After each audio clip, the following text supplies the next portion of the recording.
Look up this beautiful street and see so many thousands of people behind us when they wake up this morning to come out, and less than a week after that horrific attack, to come out here onto the streets of Manchester. And it is really, it's a very, very poignant, and in different parts of this city as well, there are different things going on. Over in St Anne's Square, for example, there is quiet, there is contemplation, and there are still people in tears this morning as they go there to pay tribute to the victims. I'm going to tell you what's going to happen. There is going to be a minute silent before every single race, every single wave in this race today. We're going to take that first minute silence and we will stay with the runners as they do that. And then we're going to hear the words as well from Tony Walsh, the poet. He's reading a poem, it's called Do Something, and he'll read that for every single wave too. I'm going to leave you with 1 minute silence for the victims of that attack. We shall now observe a minute's silence.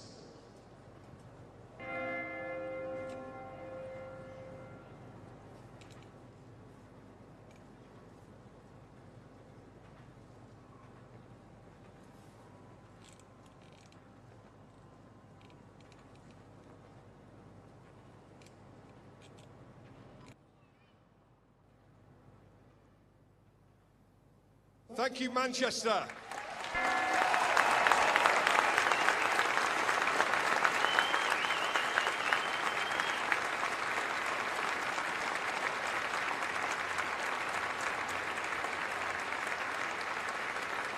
As we know, as we've shown the world, this is the place where we do something. Do something to show them what you're made of. Do something you've never done before. Do something to beat what you're afraid of. Do something to make your spirit soar. Do something to get your heartbeat pounding, pounding, pounding. Do something with all your heart and soul and rock and roll. Do something through sunshine and through rain. Do something to say we need to hate less. Do something through courage and through pain. Do something for someone that you care for. Do something to help out with the cost. Do something for someone that you're there for. Do something for someone that you've lost. Do something to tell someone you love them. Do something for someone who was gone. Do something for those with none above them. Do something for someone who lives on. Do something to stand out from the crowd, and do something to keep a dream alive. Do something to make a city proud, and do something to shout, hope will survive. Do something to show you don't surrender, we don't surrender. Do something for those we owe a debt. We thank you. Do something a city will remember. Do something the world will not forget. Do something for this great city's story. Do something and show them how it's done. Do something for love in all its glory. Do something the great Manchester. Do something for great Manchester. Do something the great Manchester run and make it live forever. Do something the great Manchester run. Choose love. Have a fantastic Manchester Day. Thank you. Ladies and gentlemen, Tony Walsh, aka Ron Fair.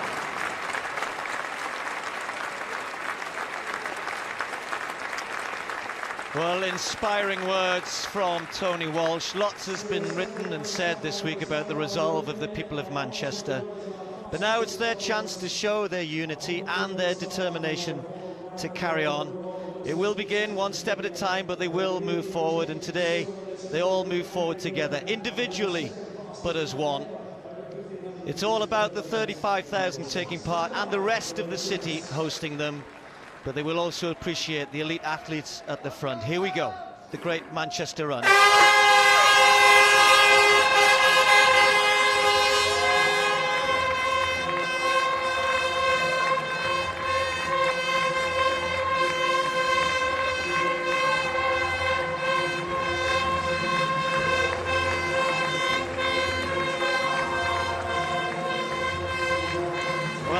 outpouring of emotion, I'm sure, at the end for most of these people. And for the next 10 kilometres, though, it's a chance for them to reflect, and for everybody watching as well. But it's also, as I said, a chance to show what this city is about, show what it's made of, show what its people are about. And as we've been saying all morning, it's respectful and remember all of those who suffered so tragically. And the city has been an inspiring place to be over the last 2 days or so. And of course, they're not all Mancunians. They've come from around the UK, and some have come from different parts of the world as well. Nobody wanted to miss this special day.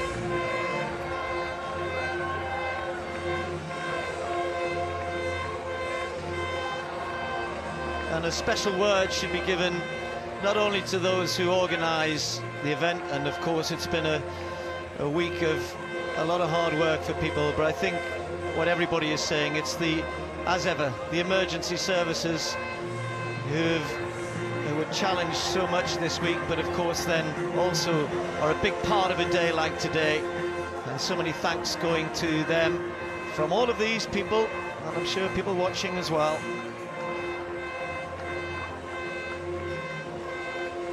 But the event goes on as it has done over the last few years, an event which has grown with the city, and is an event which has always shown off the best of Manchester, but today more so than ever.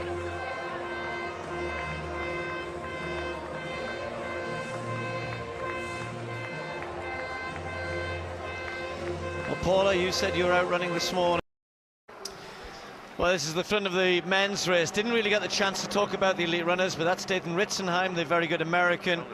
Bernard Lagat, you can see just in the group there. Collis Birmingham, the tall figure from Australia. Andy Vernon is at the back of that group.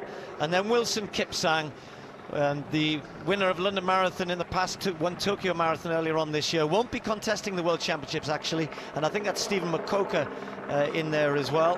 So that kilometre, the second one was 250. They went 246 for the first one, 250. So they're not hanging around.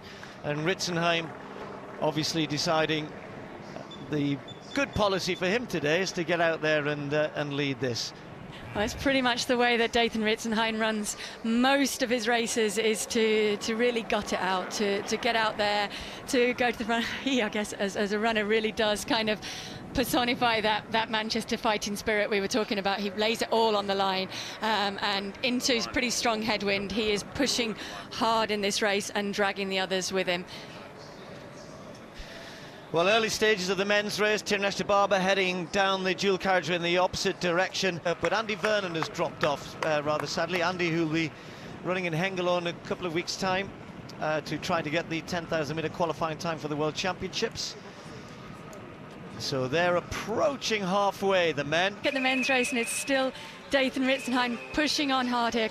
Collis Birmingham in the centre there, the taller figure in the blue and pink, was pushing it on a little bit with Dathan earlier, but now it's Stephen Makoka, South African multiple champion over multiple distances, who also knows these Manchester streets very, very well, who's keeping the pace very honest and moving along strongly in that 250 range. They were for the first 4 kilometres, now picked up with a 249 and a 246. They went through halfway in 14:07, so a respectable pace. And Bernard Lagat hanging in there, have to come bouncing back from his pacemaking duties in the Breaking 2 bid in Monza 2-3 weeks ago. Yeah, Makoka then on one side of the road. It's a bit like a horse race, isn't it, where they split to either side, looking for the good ground. It's all the same. Well, this is really warming up in the men's race now. Ritzenhein, Makoka, Bernard Lagat, the great 1,500 metre runner, who's now enjoying racing on the roads in the latter part of his career and enjoying the longer distances. Doesn't have to worry about the speed and the kick, but I tell you what, if he's still hanging around towards the end there, he'll be looking to use that. So Makoka aware of that, trying to push on. Hadn't been running that well this winter, Stephen Makoka, but he ran a pretty good 12k race back in South Africa just recently, 34:43, which is much better than the performances he'd had up to that. So if that last race just showing he has been coming back into form. Ritzenhein recently won the American 25k championships, a bit of an odd distance that, but a little bit more than half marathon, and his exploits over the marathon have been really disappointing recently. He was a non-finisher in the American trials last year, and I think in New York as well. He didn't finish there in October, so he's had a difficult year or so. Yeah, Dathan's one of those athletes who's really struggled, shown huge potential, and is probably the perfect half marathon runner, and he's really struggled to move up to the marathon disc career with early success in the World Junior Cross Country Championships. Back in 2001 he was on the podium there, which for an American junior coming through was a huge breakthrough. And he's really built on that through his career, but never quite been able to reflect that on the world stage at World Championship and Olympic level. And I think he shows when he races in events like this really how much he is prepared to fight, and how that cross-country manner of racing, of judging your effort and racing those around you and racing the course rather than racing the clock is important.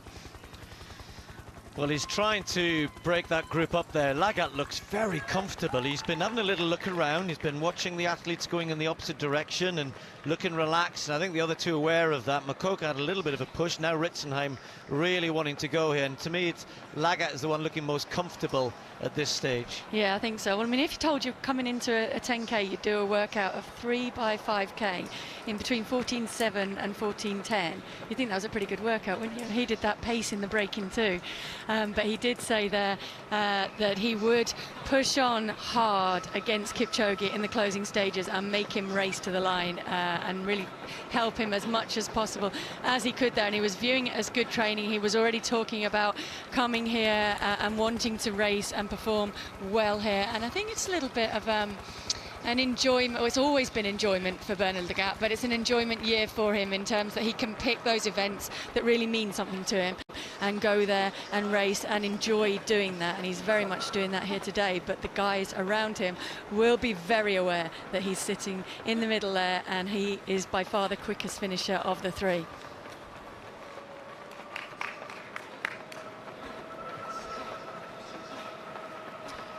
So Ritzenhein trying to push on. Lagat looking comfortable. Makoka under a little bit of pressure at this moment. Makoka finished second last year. Lagat was third.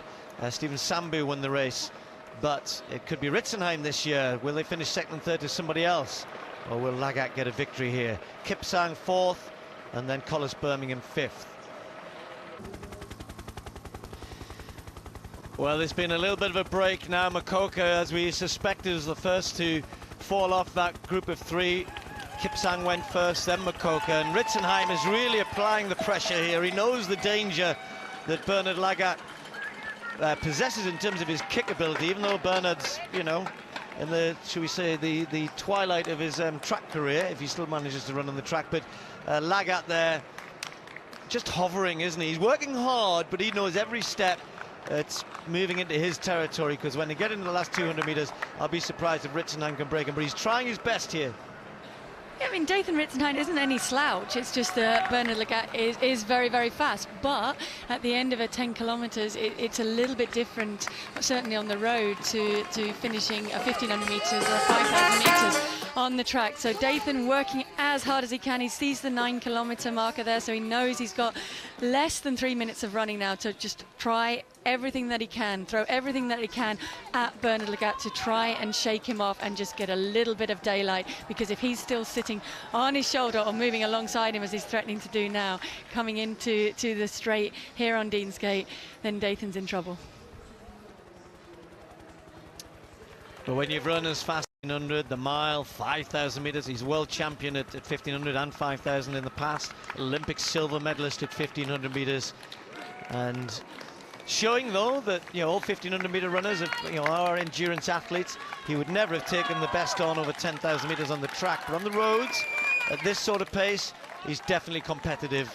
And Ritzenhein there, you can see that last kilometer, what he can't do is like break a 240 or something here. It's always been around the 245 to 250, so that, you know, that's not really a change of pace. So Lagat is hanging on, definitely hanging on, but now he knows he's getting close to finish. Makoka looks very tired now. I don't think he's going to be caught by Kipsang though.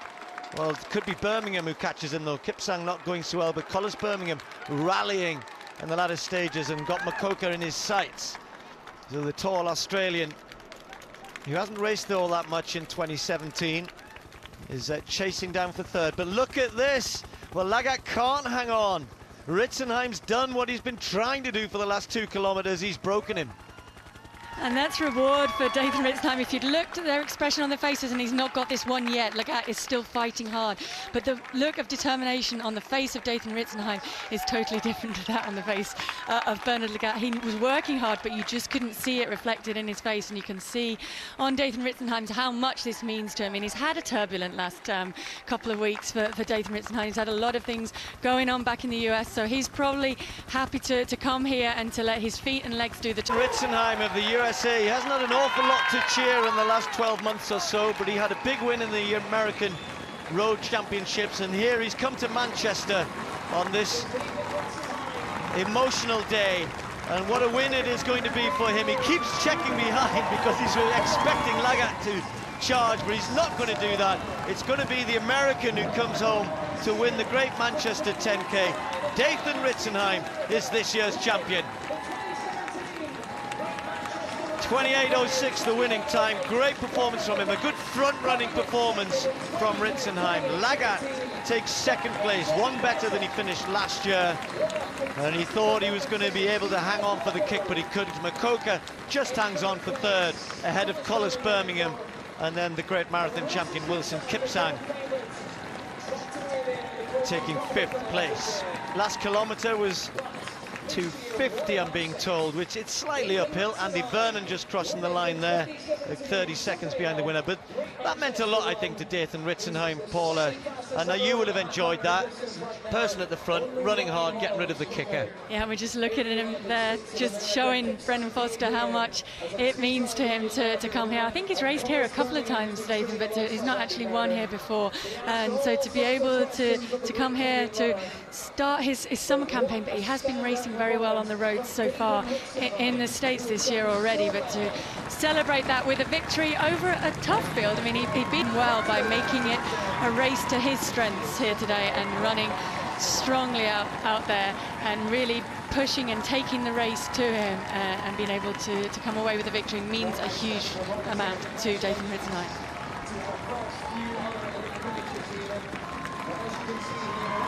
Steve Scullion just crossing the line there from Ireland, and well, now we see the better of the club athletes coming through. Still under 30 minutes, so some really good performances here. 1 or 2 PBs, I'm sure. Dathan Ritzenhein of the United States has come good here in Manchester, and he's clearly absolutely delighted to win this year's 10K. Well, it was hard for Ritzenheim. He knew what he had to do, and you always have to admire a distance runner who applies himself in such a way over the last couple of kilometers, trying to get rid of the big kicker, trying to get rid of one of the best in terms of kicking, Bernard Lagat. And Ritzenheim, look how much it means to him today. Big victory for him. Something for him to cheer about what's been a difficult period for him. A rather tired Bernard Lagat coming in second place.